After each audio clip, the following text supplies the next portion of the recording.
Hello, what's up? Today is Monday and ting balik na sa realidad. Ani, nagunahuna ko nga, what if mag-video ko ron? Nice idea. Wow. Sa akong pagbalik, malabyo na ako ang usa ka tourist destination sa Bohol, mao ang Zocolate Trails. And it's foggy, so dili jud pwede nga dili ta mag-jacket mo biyahe kay panuhuton ta guys. Kanya wala ra ba tay mama sa atong padulngan. So, maningkamot jud tag maningkakay nga manino sa ara. Aning dapita makaron na kayo ang fog. Siguro isa sa rason maong bugnaw aning dapita tungod sa nagkadaghan nga mga kahoy nga nakapalibot daan. So mao ni ang view sa Lobok River nga malabyan ra pud nako. Inig padulong og uli. Grabe no, dili ta makaingon nga polluted ang mao nga tubig tungod kay nag-green jud siya sa kahinlo. Kay ladyo pa man ta sa atong biyahe karon, matulog sa lang pud ta ug sa akong pagmata, man-made forest na di ay. So mao ni ang view sa man-made forest.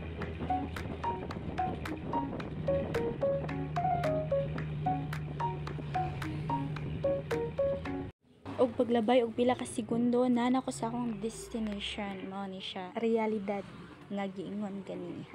Eskwela.